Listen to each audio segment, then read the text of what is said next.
Hi friends, welcome all of you. आप सभी का बहुत बहुत स्वागत है। फ्रेंड्स, 17-18 जून 2025 को आरएस मुख्य परीक्षा संपन्न हो चुकी है। अब चर्चा करते हैं कि क्या इस बार के पेपर्स पिछली बार के पेपर्स के समान ही थे, उससे हार्ड थे या उससे कम स्तर के थे। सेक्शन वाइज बात करेंगे और फैक्ट के बेस पे बात करेंगे। एकदम शानदार एनालिसिस होगा। सबसे पहले बात करते हैं खंड ए की। इस वीडियो में हम केवल फर्स्ट पेपर की बात करेंगे। फर्स्ट पेपर का सेक्शन ए जो कि हिस्ट्री से रिलेटेड है। तो देखिए, सबसे पहले बात करते हैं जो 2-2 मार्क्स के क्वेश्चन थे वो पिछली बार का जो पेपर था उनके स्तर के ही थे। इतना ज्यादा कोई वेरिएशन था नहीं उनके स्तर के। जैसे पिछली बार शेखावटी की 2 बोलियां पूछी गई थी, इस बार 2 चरणदासी संत महिलाओं के नाम पूछ लिए गए। पिछली बार नक्शबंदी सिलसिले के बारे में पूछा गया था, इस बार अहमदिया आंदोलन के बारे में पूछ लिया। तो पिछली बार की तुलना में ये 2-2 नंबर के जो क्वेश्चन थे वो उनका स्तर मुझे समान ही लगता है, कोई ज्यादा इसमें इतना वेरिएशन है नहीं। फिर बात करते हैं 5 मार्क्स की। पिछले प्रश्नों के स्तर से उच्च स्तर के थे, हाई लेवल था। जो पिछली बार क्वेश्चन आए थे उनसे काफी हाई स्तर था 5 मार्क्स के क्वेश्चंस का। जैसे मुगल वास्तुकला हमने पढ़ी है, अच्छे से पढ़ी है, लेकिन क्वेश्चन थोड़ा अलग था। क्वेश्चन यह था कि मुगल वास्तुकला पर देशज प्रभाव के बारे में बताइए। तो ये थोड़ा उच्च स्तर का क्वेश्चन था। फिर पांचरात्र अवधारणा और सम्राट यंत्र, ये 5 मार्क्स के ऐसे क्वेश्चंस है जो सामान्यतः कोचिंग नोट्स में नहीं मिलते हैं, और मिलते भी हैं तो इतना कॉन्सेप्ट क्लियर हमको पता है कि जंतर मंतर पे सम्राट यंत्र है, लेकिन उस सम्राट यंत्र की क्या क्या विशेषताएं हैं इस बारे में इतना नॉलेज नहीं है। सब लिख के तो आए हैं लेकिन मार्क्स इतने नहीं मिलेंगे। तो 5 मार्क्स के जो क्वेश्चन थे वो इस बार पिछले वर्ष की तुलना में टफ थे। फिर बात करते हैं जो 10 मार्क्स क्वेश्चंस थे। तो पिछले प्रश्नों के स्तर से काफी उच्च स्तर के क्वेश्चन थे। आपने देखा होगा जो 2, 3, 4 क्वेश्चन जो भी थे उनका स्तर काफी उच्च था, और विश्लेषणात्मक बुद्धिमत्ता की आवश्यकता उसमें थी। गांधी का क्वेश्चन था तो वो एक सामान्य क्वेश्चन नहीं था। एक पेज हमारे सामने है, 100 वर्ड्स लिखने हैं, 100 वर्ड्स में ये बताना है कि 3 दशक की गांधी जी की जो यात्रा थी वो तीनों दशकों में तीनों पीढ़ियों के लिए किस तरह से प्रासंगिक थी। तो ये काफी टिपिकल क्वेश्चन था, लिख के सब आए हैं, मार्क्स इतने नहीं मिलने वाले। चीन पर साम्राज्यवाद और उपनिवेशवाद जो टॉपिक था उसमें कोचिंग नोट्स में भी चीन के बारे में इतनी ज्यादा व्याख्या नहीं दी गई है। सामान्यतः जो हम नोट्स पढ़ते हैं उसमें ये क्वेश्चन था नहीं। अफीम युद्ध के बारे में हमें जरूर जानकारी थी, लेकिन वो तो क्वेश्चन में ही पूछ लिया गया, जो हमें आता था वो क्वेश्चन में पूछ लिया गया। इस तरह से जो 10 मार्क्स क्वेश्चन थे वो पिछले पेपर्स की तुलना में काफी कठिन थे। अब बात करते हैं सेक्शन बी की, जो कि इकोनॉमी से रिलेटेड है। अब देखिए, पहले इस पे बात करते हैं जो 2-2 मार्क्स के क्वेश्चंस थे। पिछले प्रश्नों के स्तर के ही थे, इतना बदलाव इसमें नहीं था। इसमें आपको मार्क्स मिलेंगे। आप देख लीजिए, 2-2 मार्क्स के जो क्वेश्चन है वो ज्यादा इतने टफ नहीं थे, सामान्य तरह के क्वेश्चंस थे। पिछली बार तो 1-2 क्वेश्चन और भी टफ था, लेकिन इस बार जो 2-2 मार्क्स के क्वेश्चन है वो ज्यादा टफ नहीं थे। फिर 5 मार्क्स के क्वेश्चंस थे जो वो पिछले प्रश्नों के स्तर से उच्च स्तर के थे और थोड़े स्पेशल भी थे। जैसे अटल टिंकरिंग लैब, वो 5 नंबर में पूछा गया। तो ये सामान्यतः हमें जानकारी तो है कि अटल टिंकरिंग लैब स्थापित की जा रही है, लेकिन इसके पीछे क्या कॉन्सेप्ट है वो 5 मार्क्स में 50 वर्ड्स में लिखना थोड़ा कठिन था। फिर जो वीजीएफ है, वायबिलिटी गैप फंडिंग, ये इकोनॉमिक सर्वे में हमने पढ़ा है कि 2007 में शुरू की गई थी, लेकिन इसे 5 मार्क्स में लिखना, 50 वर्ड्स में लिखना थोड़ा कठिन था। और ट्रेड्स के बारे में तो 5 मार्क्स के जो क्वेश्चन थे इस बार पिछले पेपर्स की तुलना में कठिन थे। अब बात करते हैं 10 मार्क्स। 10 मार्क्स क्वेश्चन थे, तीनों प्रश्न ज्यादा कठिन नहीं थे, इसमें आपको मार्क्स मिलेंगे। सामान्य जानकारी जो लिख के आए हैं, इतना हमें हमारे पढ़ा हुआ होता है, तो जो सामान्य जानकारी लिख के आए हैं उनको अच्छे मार्क्स मिलेंगे इसमें। ओवरऑल इकोनॉमिक्स लगभग पिछले स्तर के समान ही थी। जो पिछली बार का इकोनॉमिक्स का सेक्शन था वैसा ही उसी स्तर का इस बार भी था। अब बात करते हैं सेक्शन 3। सेक्शन 3 में पहला पार्ट सोशियोलॉजी का है। तो देखिए 2-2 मार्क्स है, वो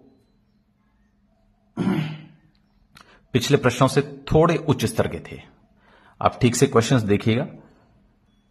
सोशियोलॉजी में इस बार जो 2-2 मार्क्स के क्वेश्चन पूछे गए वो पिछले पेपर की तुलना में, पिछले पेपर्स के जो क्वेश्चन थे उसकी तुलना में काफी कठिन थे, सामान्य नहीं थे। क्योंकि कोचिंग नोट्स में भी ऐसे क्वेश्चन देखे नहीं गए हैं, हमने पढ़े भी नहीं थे, तो कठिन थे। लेकिन 5-5 मार्क्स के जो क्वेश्चन थे वो सामान्य थे और उसमें आपको मार्क्स मिलेंगे। फिर बात करते हैं मैनेजमेंट की। तो मैनेजमेंट में 2-2 मार्क्स के क्वेश्चन पिछली बार से काफी टफ थे, मार्क्स नहीं मिलेंगे, इसमें कम मिलेंगे मार्क्स। 5 मार्क्स के जो थे वो भी पिछली बार की तुलना में टफ थे, मार्क्स कम मिलेंगे। अकाउंट एंड ऑडिटिंग की बात करते हैं तो 2-2 मार्क्स और 5 मार्क्स दोनों पिछले पेपर्स की तुलना में कठिन थे। ये पेपर फर्स्ट का एनालिसिस है। अब इसका ओवरऑल विश्लेषण देख लेते हैं। ओवरऑल रिव्यू ये है कि जो पार्ट ए है वो तुलनात्मक रूप से पिछले बार के पेपर से कठिन था। पार्ट बी तुलनात्मक रूप से पिछले पेपर्स के समान ही था और पार्ट सी तुलनात्मक रूप से पिछले पेपर से काफी कठिन था। जल्द ही आपको पेपर 2, पेपर 3, पेपर 4 के भी वीडियो मिलेंगे। Thank you very much. Friends, उम्मीदवान ऑफिशियल चैनल पर आप सभी का बहुत बहुत स्वागत है। फ्रेंड्स, आज के वीडियो में हम चर्चा करेंगे कि आरएस मेंस 2024 का सेकंड पेपर किस स्तर का था। इससे पहले मैंने वीडियो अपलोड किया है जिसमें आरएस मेंस 2024 के पेपर फर्स्ट पे हमने चर्चा की है और आपको बहुत अच्छे तरीके से मैंने बताया है विद फैक्ट्स कि पिछले स्तर से तुलनात्मक रूप से पेपर कैसा था। आज चर्चा करेंगे पेपर सेकंड की। देखिए, पेपर सेकंड के पार्ट ए की बात करते हैं जो कि एथिक्स से जुड़ा हुआ है। नीति शास्त्र का जो फर्स्ट भाग है जिसमें 2 मार्क्स क्वेश्चन पूछे जाते हैं वो कैसा था? वो पिछले प्रश्नों के स्तर का ही था। जो आरएस 2023 में क्वेश्चन पूछे गए थे लगभग उसी स्तर के क्वेश्चन इस बार भी पूछे गए। जैसे सद्गुण को माध्य के रूप में, एक क्वेश्चन सद्गुण को माध्य के रूप में कैसे बताया जाता है, इस तरह का क्वेश्चन पूछा गया था। उसके स्तर का क्वेश्चन ही आरएस 2024 में पूछा गया था जो उपाय कौशल के रूप में क्वेश्चन था। और कुछ क्वेश्चन काफी सरल थे जिसमें मार्क्स मिलेंगे, थोड़ा बहुत भी हम लिखेंगे तो उसमें मार्किंग होगी पिछली बार की तुलना में। फिर बात करते हैं 5 मार्क्स क्वेश्चंस की। तो 5 मार्क क्वेश्चन इस बार पिछले परीक्षा की तुलना में ज्यादा विश्लेषणात्मक थे, ज्यादा एनालिटिकल थे और उसमें मार्क्स मिलने की संभावना भी पिछली बार की तुलना में कम है, इसलिए यह स्तर कठिन था। जैसे गहन नैतिकता से जुड़ा एक क्वेश्चन था, औपचारिक शिक्षा एवं सामाजिक अंतर्निवेशन जैसा एक क्वेश्चन था। बिल्कुल अलग तरह के सवाल थे जो हमने कहीं पढ़े नहीं है, जो हमारी समझ के आधार पे सवाल पूछे गए थे और इसमें हर किसी ने अलग अलग तरीके से लिखा है क्योंकि कोचिंग नोट्स में इस तरह के क्वेश्चन हमको देखने को नहीं मिले थे। तो 5 मार्क क्वेश्चंस जो थे वो पिछली बार की तुलना में ज्यादा कठिन थे। फिर बात करते हैं 10 मार्क क्वेश्चंस की। तो 10 मार्क क्वेश्चन इस बार ज्यादा विश्लेषणात्मक और कठिन थे पिछली बार की तुलना में। ऐसा क्यों? क्योंकि जो क्वेश्चन थे और जैसा हमने आंसर फ्रेम किया है तो उसमें कोई आवश्यक नहीं है कि आपको मार्क्स मिलेंगे ही मिलेंगे, इसलिए यह स्तर पिछली बार की तुलना में ज्यादा कठिन प्रतीत होता है।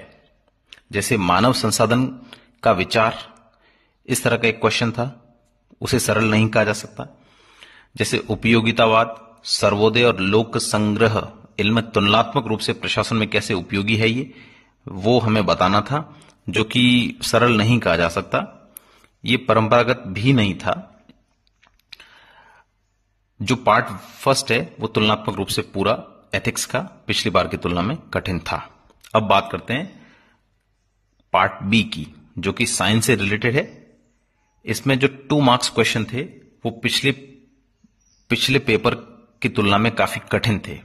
जैसे अर्धचालक परीक्षण की विधियां पूछी गई थी, जैसे टोकामेक के बारे में पूछा गया था, और बिग डेटा से जुड़ा हुआ एक क्वेश्चन था जो काफी कठिन थे। कोचिंग नोट्स में प्राय देखने को नहीं मिले हैं, लगभग सभी फेमस कोचिंग नोट्स में। फिर बात करते हैं 5 मार्क क्वेश्चन की। तो 5 मार्क क्वेश्चन भी इस बार पिछली बार की तुलना में काफी कठिन थे। जैसे गुरुत्व लेंसिंग से जुड़ा हुआ क्वेश्चन था, जैसे एमसीबी की कार्यप्रणाली पूछ ली गई, जैसे अम्ल क्षार से जुड़ा हुआ एक ऐसा क्वेश्चन था जिसका पार्ट बी भी काफी कठिन था। जैसे पंचानन माहेश्वरी जी और हरिदत्त, ये 2 वैज्ञानिकों के बारे में पूछा गया था, जो प्राय हमने कहीं पंचानन माहेश्वरी के बारे में तो थोड़ा बहुत कहीं पढ़ा होगा, लेकिन हरिदत्त जी के बारे में ऐसा इतना जानकारी सामान्य अभ्यर्थियों को नहीं थी। तो तुलनात्मक रूप से 5 मार्क क्वेश्चन भी इस बार काफी कठिन थे। अब बात करते हैं 10 मार्क क्वेश्चंस की। तो 10 मार्क क्वेश्चन पिछले प्रश्नों से सरल थे, क्योंकि इनमें मार्क्स मिलने की संभावना ज्यादा थी। वो आपकी सामान्य समझ के आधार पर क्वेश्चन थे। जो मिसाइल और स्पेस टेक्नोलॉजी से जुड़ा हुआ क्वेश्चन था, उसमें सामान्य रूप से जिस किसी ने भी थोड़ा बहुत लिखा है मार्क्स मिलेंगे। एआई और एलएलएम, आर्टिफिशियल इंटेलिजेंस और लार्ज लैंग्वेज मॉडल से जुड़ा हुआ एक सवाल था।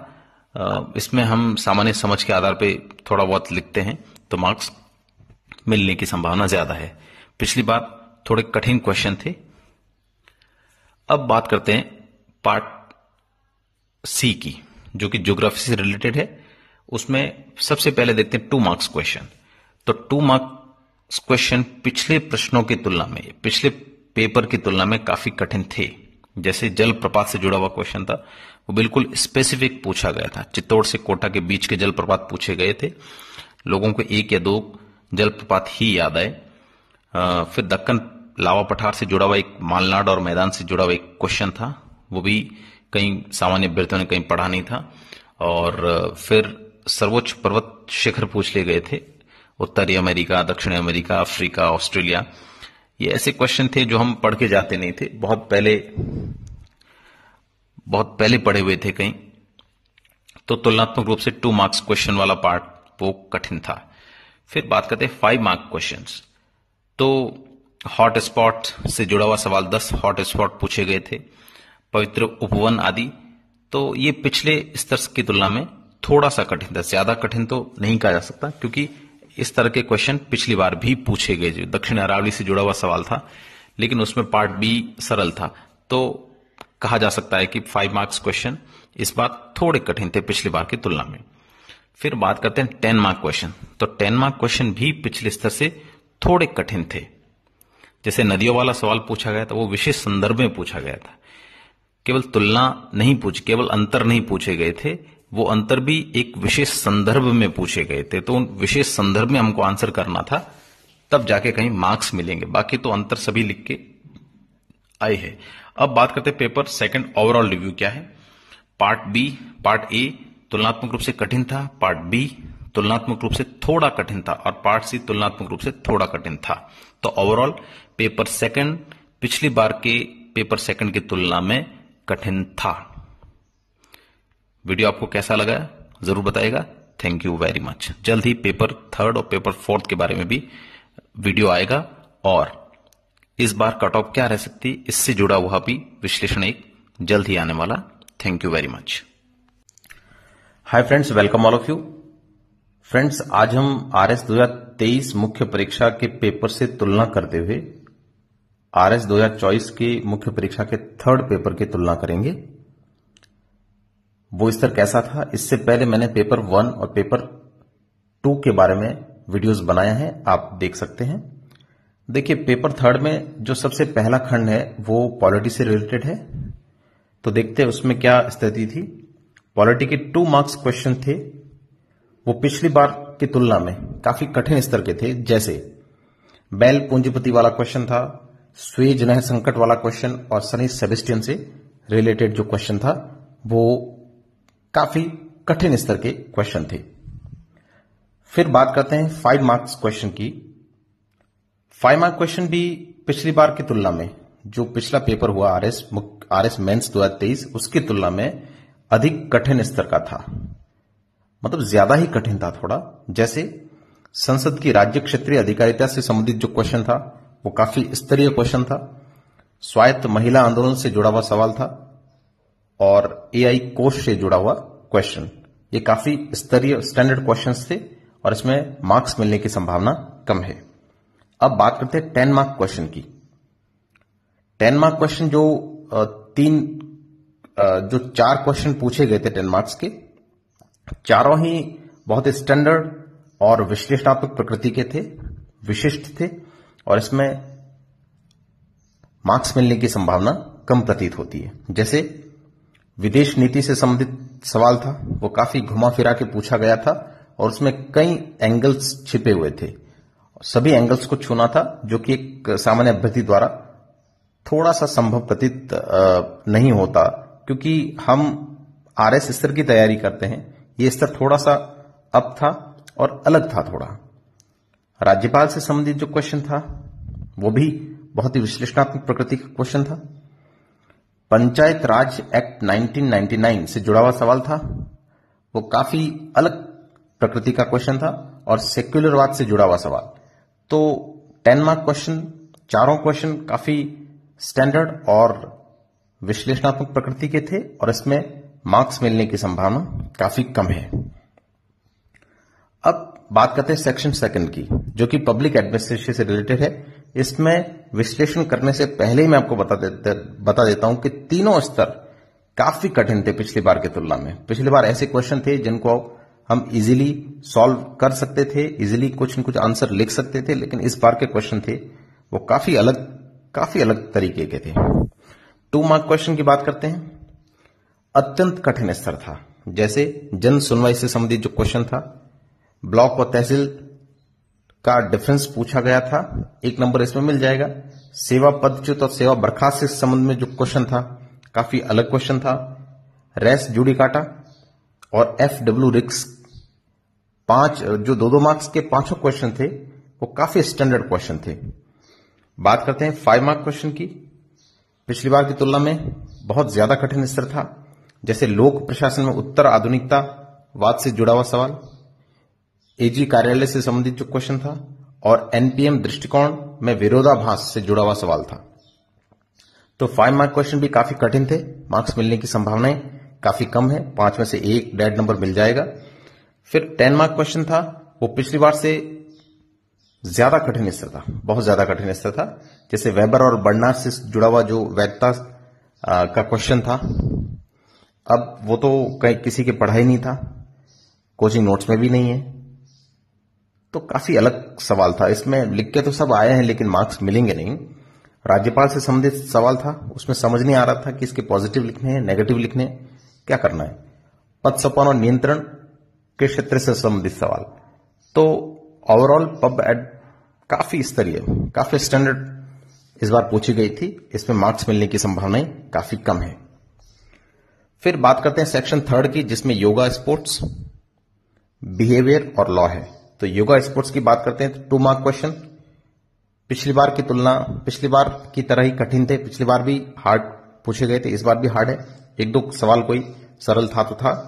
5 मार्क क्वेश्चन की बात करते हैं तो पिछली बार से थोड़ा सा सरल इसलिए कहा जा सकता है कि एक सवाल ऐसा था जो सॉफ्ट टिश्यू से जुड़ा हुआ, कोमल उत्तक से जुड़ा हुआ सवाल था, तो उसमें मार्क्स मिल जाएंगे। लेकिन दूसरा जो कपाल भाती से जुड़ा हुआ सवाल था वो कपाल भाती से अलग पूछा गया, वातक्रम कपाल भाती।